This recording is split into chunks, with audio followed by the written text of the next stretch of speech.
NXT. Professor Bezbez, we've had the pleasure of hearing you in the morning as well. Thank you to both of you for joining us. And we were just having a discussion with parliamentarians on digital governance. But here are two individuals who actually work on the technology, on the policy, and on explaining to government what really needs to be done. So a very important conversation. Let me begin with Mr. S.K. Pandey. Mr. Pandey, when we talk about Aadhaar as a concept, sir, over 1.4 billion Aadhaar cards issued in India, is that correct? That's a Herculean task. That's a gigantic number. What does this milestone truly indicate as far as digital governance is concerned?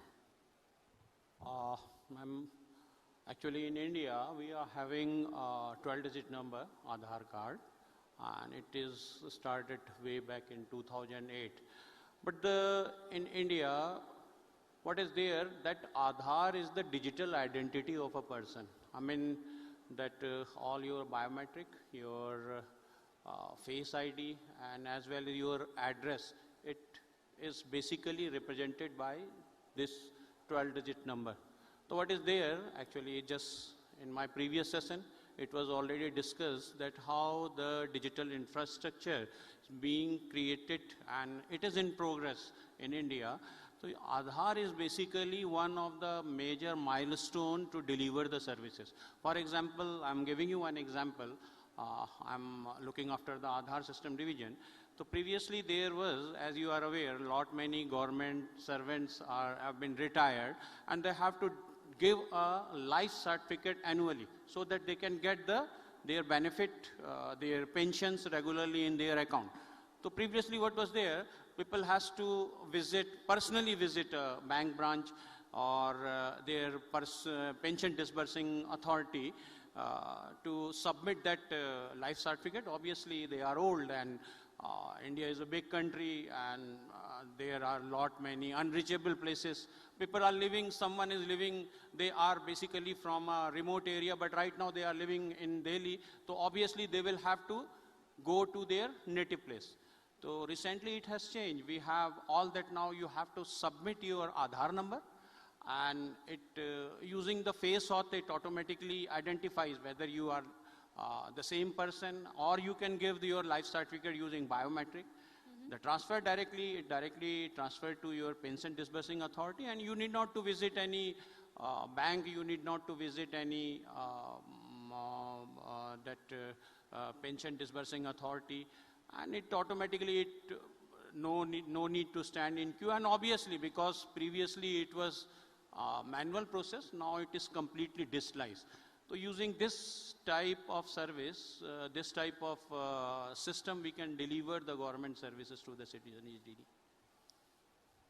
And that's where the intersection of social justice comes, Professor Bezbez, as far as digital governance is concerned, because more than just technology, we do want to ensure that digital governance and everything under that reaches the last mile. And India is a fantastic example of how that works. I just want to quickly get in your thoughts as well. When we talk about certain specific models of digital governance, what really stands out to you?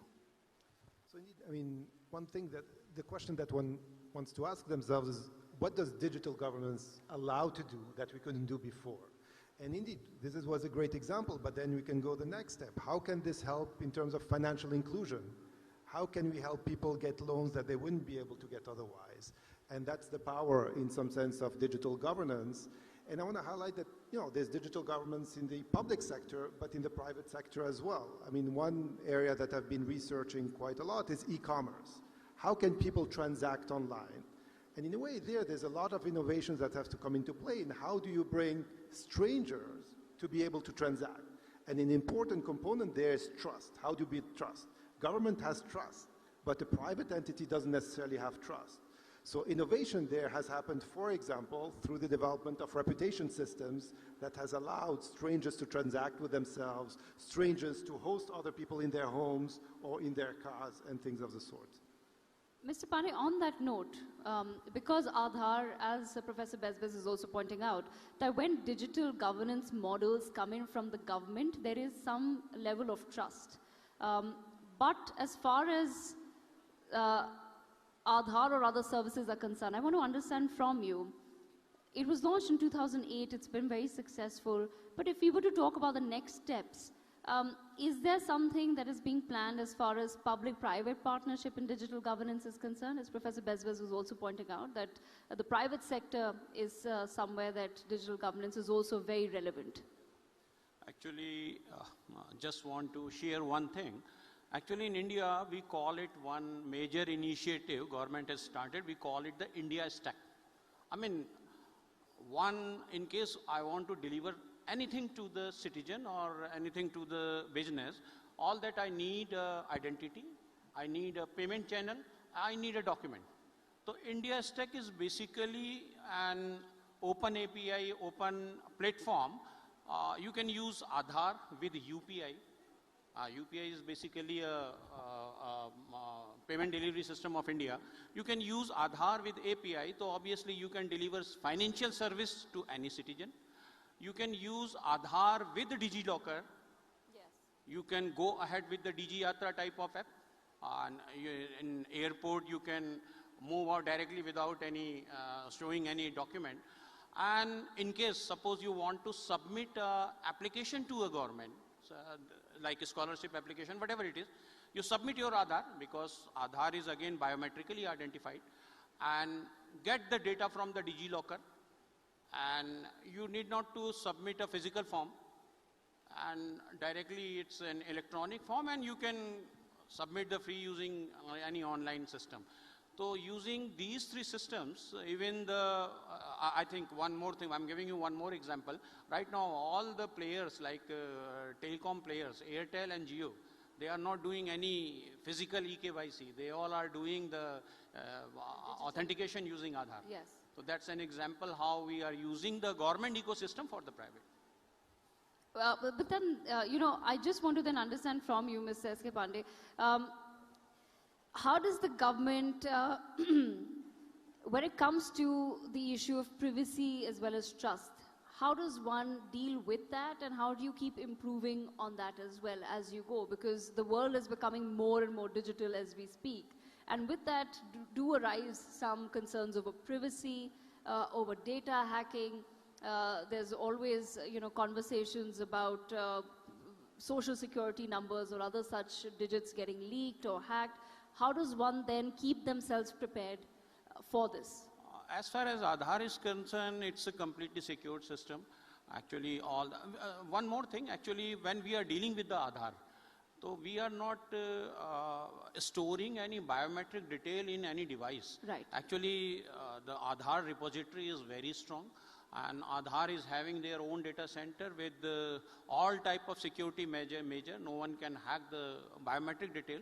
And even though, in case someone want to do the interaction with Aadhaar, all the information are encrypted. They are traveling in a secured network, digital infrastructure network, and all the information are completely, you can say it's highly encrypted, and even the, that we call in a technical term, HSM machines, they are well in place, and I think hacking of biometric data is almost impossible in this ecosystem. It's a complete robust ecosystem, and end-to-end security is being ensured by all the entities. All right, Professor Bezbez, I want your thoughts on this as well, because you know you work more from a policy point of view as well. What does your research indicate? And if you were to advise governments, because like I said, the world is becoming more digital, and we rely so much so that I today do not carry any cash.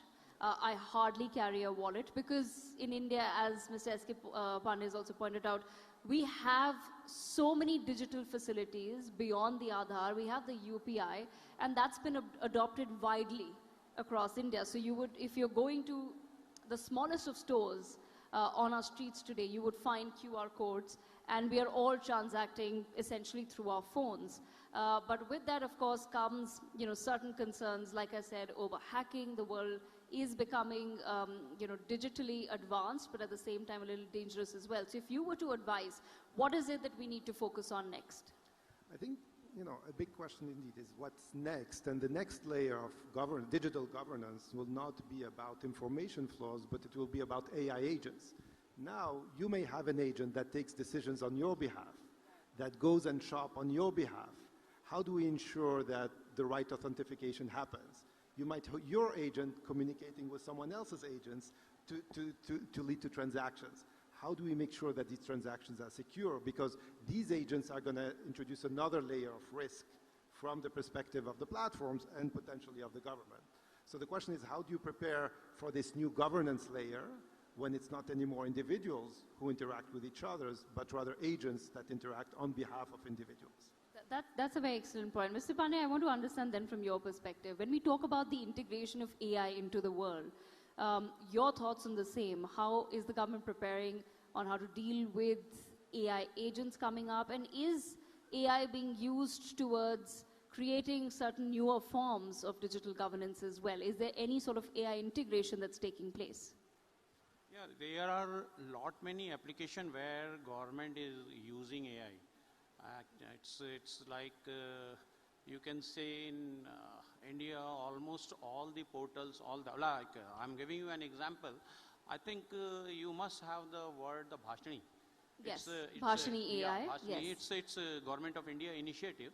Actually, rather than LLM models, it focuses mostly in the Indian context. The problem sometimes, in case we are using the Google or some other large level LLM model, so what happens, they just translate in context of their own language.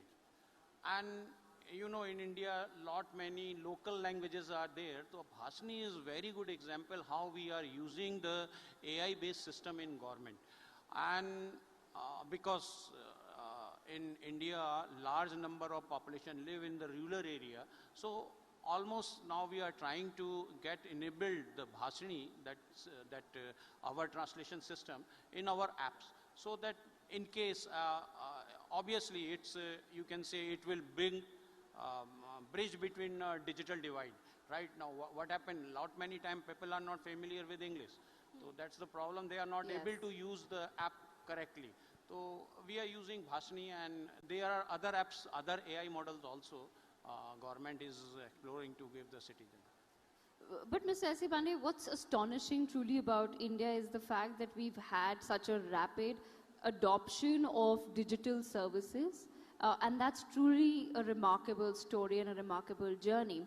What is it that other countries can perhaps, or what would you advise other countries and governments in terms of how do you get people to adopt technology quickly and get them to trust that technology as well? The reason why all of us have an Aadhaar, I have a digital Aadhaar, I have DigiLocker, I have DigiYatra, I have UPI, I have all of it in my phone, and I can't operate without it. I solely depend, on all of these applications, government applications. How does one build that trust, and at the same time, what would you suggest other countries can perhaps learn from us in terms of getting people on board? You see, for the countries like India, first of all, an ecosystem like Aadhaar, an ecosystem like UPI. I told you now, actually, in case you want to deliver something to the citizen, obviously you only need three things. First, how to identify the citizen. So in case you have that biometric or digital identity system, obviously it will be a gold record for the citizen to deliver the service. Next thing is the delivery of services. So DBT is there, as in earlier session they have briefed about the DBT. And one more thing, in India we have integrated Aadhaar into our banking system also. So that suppose I want to deliver some sort of the payment or some sort of in-kind service to you or to somebody else whose Aadhaar is seeded in our system, who is my beneficiary, I can directly transfer that money to his account. And his account is again verified by the same Aadhaar number. So obviously the leakage of the money will not be there. So what I feel, कि for any country who is having a large population base, they want to deliver the services to the citizen, they must have some sort of the digital ecosystem, identification system like Aadhaar, and payment system like UPI, and obviously third one I told you, the DigiLocker. Yes, Professor Bezbez, I'll leave the last word with you as we wrap up. I want to understand from your perspective as well. The same thing, how do governments then focus on building trust, but also getting people onboarded? Because a lot of people want to study the India stack, as Sir was pointing out. And the fact that we've been so quick at the digital adoption for a country where a lot of people feel, oh, you know, India does not have the greatest literacy numbers. In India, a lot of people can barely use a smartphone, but they've all managed to open bank accounts. They've all managed to put those QR codes and completely understand how the system works. And that takes a lot of trust for a small vendor to believe that the money will actually reach their bank account. So what is it that perhaps one can learn from the India stack? I think there are many countries that can learn a lot actually from this deployment at the scale of India, which is very impressive. And there are many also questions that arise now. What are other metrics that we can have? Are people more involved in the democracy? We heard earlier someone from Estonia who said, look, people can vote online. Would that lead to higher participations in elections across the board? We see across countries a decrease in participation in elections. Can this be used as a way to re-engage populations as well? So I think the combination of learning how one can do that at scale, but also what are other possibilities where one can leverage such systems. And I think there's a lot of exciting possibilities for many countries. And in a way, even in the US, we don't have such a digital system at scale. And there's a lot that one can learn there as well. That's true, because, you know, as you mentioned, in the US, even in Europe, when we go to travel, we still do rely on our cards. And as I was telling you, none of us, I don't think most of us in the room carry wallets anymore. So that's the digital revolution that's taking place in India. But thank you so much, Professor Omar Bezbez. One more thing, yes. actually, just answer one more thing. Actually, when we think about the delivery of the services, we first think governance first, digital next. So in India, we have again I think you have already familiar with the term the CSC, Common Service Center. Yes. So actually these are the center in the village area, where in rural area especially, and even the urban area. So in case a citizen is not familiar with the portals, with how to use that app, they may come to the CSC center, and all the government services are delivered digital, can be delivered through the CSC portal. So I mean, here I just want to mention one thing. Digital infrastructure is very good, but we in India also consider the governance first. In case citizen is not familiar with the digital part, so at least they are able to avail the services of government using these CSC center. Yes, absolutely. And I know that in India we've been on a war footing in terms of educating the people about the services that are coming out. And like I said, it's astonishing to really study the India stack and understand how the government put their minds to it and then finally delivered. And today we're one of the fastest growing economies, not just in terms of GDP numbers, but also in terms of one of the fastest growing countries in terms of digital adoption. And with that, I thank both of our panelists for joining us for this session. Professor Omar Bezbez of Columbia Business School and Mr. S.K. Pandey, Deputy DG of Aadhaar Services Division, NIC. Thank you so much for joining us at Next. Thank you so much. Thank you. Thank you to you all for being with us on that session. We're now going to take a very short break, just 10 minutes, and we're back. NXT 2026 continues. We have, of course, the chief guest this evening, Prime Minister Narendra Modi. We have the Chief Justice of India this evening. We have many more members of Parliament, CEOs, all of that. Back in 10 minutes. Don't go anywhere.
Welcome back. After that short interlude, NXT 2026 is set to resume. We are back, of course, with our next session now. And we're going to be speaking in this next segment on robotics. And for a special address on international cooperation, on robotics, tech and beyond, we have with us member of the Folketing, Denmark, MP, Mr. Jeppesø, who's joined us specially for this session. Mr. Jeppesø, could we please have you on stage? Let's welcome him with a round of applause. You've all had your lunch, so let's get some energy back in the room.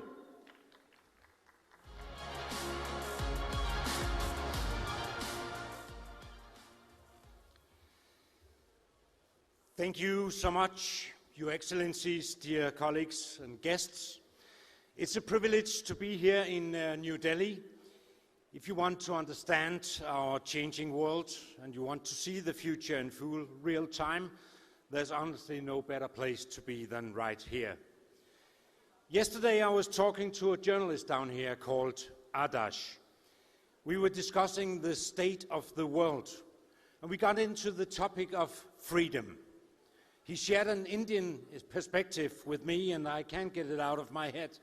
He said, freedom should feel like stretching your arms wide open.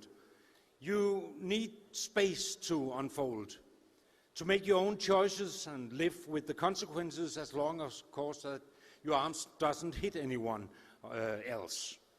But then he added, if you stretch your arms and instead of air, you hit a system, a state, an overprotective law, then you lack the trust. And when trust disappears, people rebel. That's a powerful warning to us. When I look at the global political landscape today, I see a worrying trend. We, the system, the politicians, are moving way too close to citizens' freedom. In our eagerness to protect them, we are standing in the way of their arms. We are here at NXT to talk about globalization and cooperation. Yet when we look at the most powerful tool humanity have ever built to connect us, technology, we see a massive global paradox. In too many parts of the world, we watch each other with suspicion. We suspect each other's technology of spying or stealing data instead of building bridges. We use new tech to build digital walls. Sadly, as politicians, we let fear become our strongest currency. We have lost faith in the common sense of our people. Here, many Western countries can and should learn from India.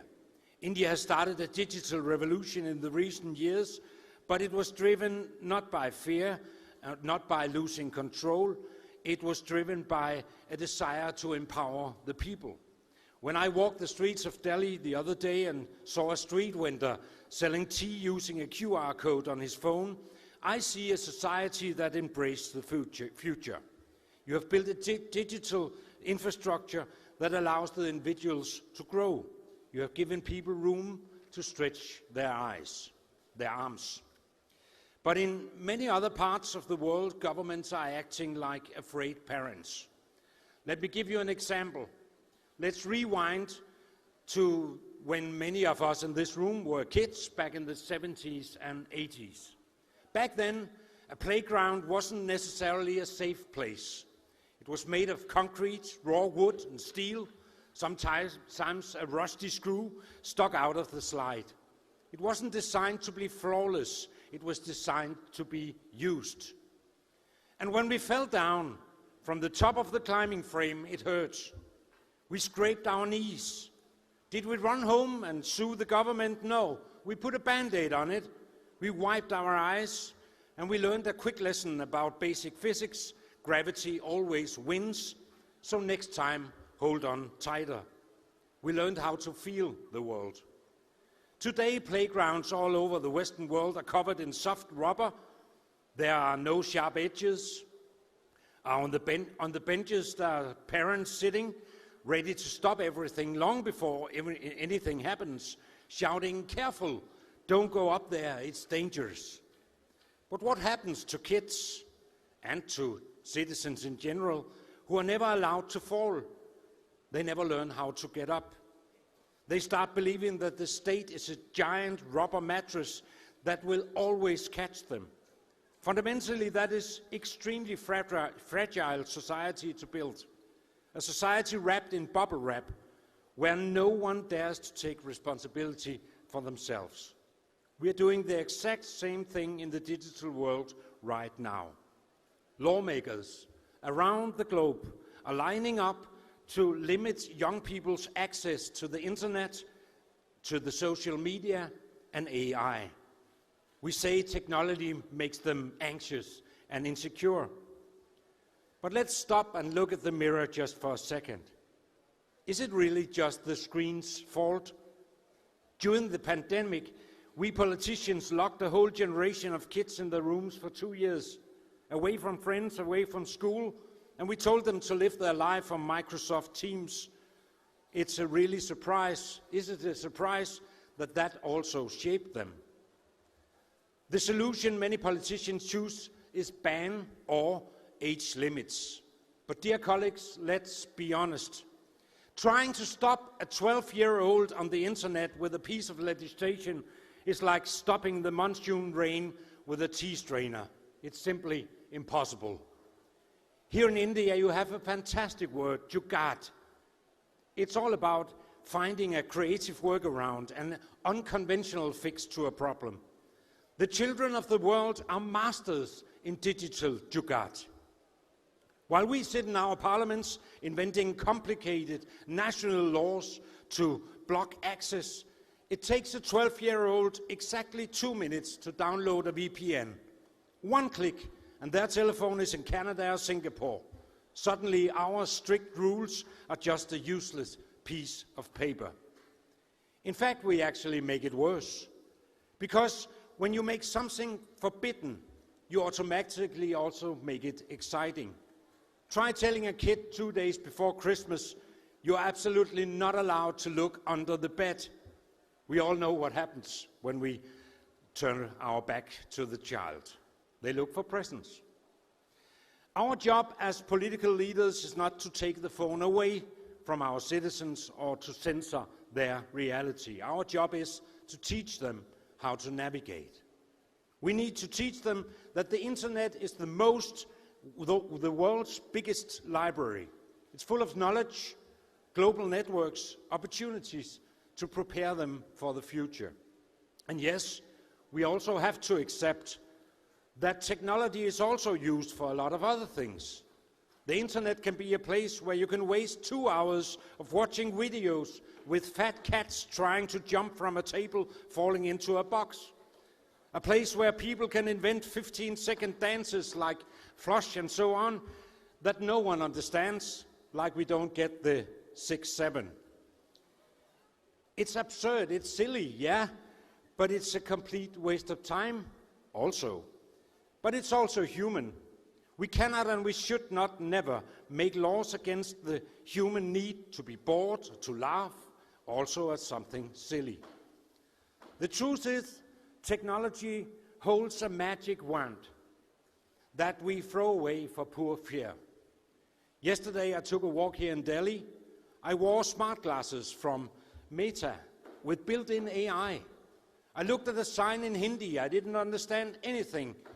Asked the glasses what I saw, and a fraction of a second later, the translation was whispered directly into my ear in real time. Think about that. Never before in human history we had such a powerful tool to tear down walls that divide us. We can remove language barriers, we can remove distance, and we can share knowledge across the globe in a split second. We should be working together right now like never before. Instead, we are seeing wars around the globe like never before. We should be building the future together, but that requires us to let us go